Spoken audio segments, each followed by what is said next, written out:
আসসালামু আলাইকুম। আজকে গাবতলী থেকে একটা টিপ নিয়ে গেছিলাম আপনার বিরুলিয়া থেকে একটু ভিতরে।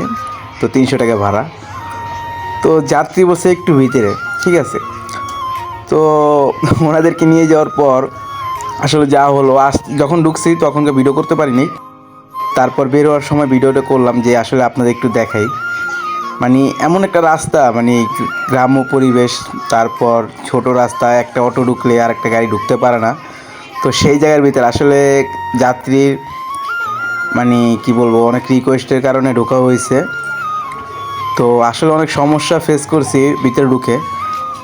তো অবশ্য নেক্সট টাইম এখানে ঢুকবো না, কারণ এমন একটা জায়গা যেখানে আমি ঢুকলে আরেকটা গাড়ি ঢুকতে পারবে না, ঠিক আছে, এমন একটা জায়গা। তো অবশেষে তাদের নামিয়ে আমার গন্তব্যে মানে যাচ্ছিলাম। তো হঠাৎ সামনে দেখলাম 3টা মেয়ে। তো ওরা ঢোকার সময় ফলো করছিল। তো বের হওয়ার সময়ও মানে একটু খেয়াল করলাম যে মজার বিষয় হচ্ছে মেয়েগুলো যেমনভাবে তাকাইছে, মনে হয় যে আমাকে গাড়ি চালানো দেখে মানে ওনাদের জন্য কেমন লাগতেছে, কি বলবো আসলে। যাই হোক, তারপরে আমি এখানে বের হলাম।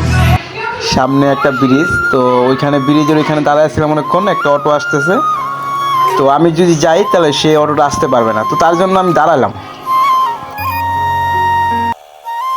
তো ওনারা আসার পরে আমি আমার গাড়িটা গিয়ারে ফালাইয়া সামনে আগানোর চেষ্টা করতেছিলাম। রাস্তাটা একটু ভাঙ্গা আর একটু ভয়ও ছিল, কারণ দুই পাশেই মানে নিচু, পড়ে গেলেই মনে করেন যে নিচে পড়ে যেতাম।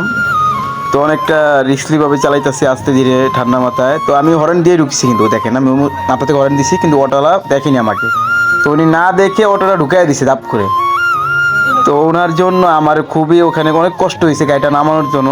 এমন একটা ঢাল, উনি যদি একটু পিছিয়ে দেয় উনিও বিপদে পড়ে, আর আমি যদি একটু সামনে দিই আমিও বিপদে পড়ি। তো অনেকটা কষ্ট করে ওনাকে বুঝিয়ে সুঝিয়ে তারপরে আমি ওনার থেকে একটু সরলাম। তারপর অনেক কষ্ট হয়েছে আমার ওখান থেকে বের হইতে। তো বের হওয়ার পরে ওইখান থেকে সামনে আরেকটা ঢাল, ওইখানেও রিস্ক। তো অনেক কষ্ট মষ্ট করে ঢালটা পের হয়ে তারপরে আমি আসলে কি বলবো, খুবই হতাশ হয়েছি আমি যাত্রীটা নিয়ে, যে এমন একটা জায়গা, ঠিক আছে। তো অবশ্যই মানুষ প্রথমে ভুল করে, পরে তার ভুল করে না।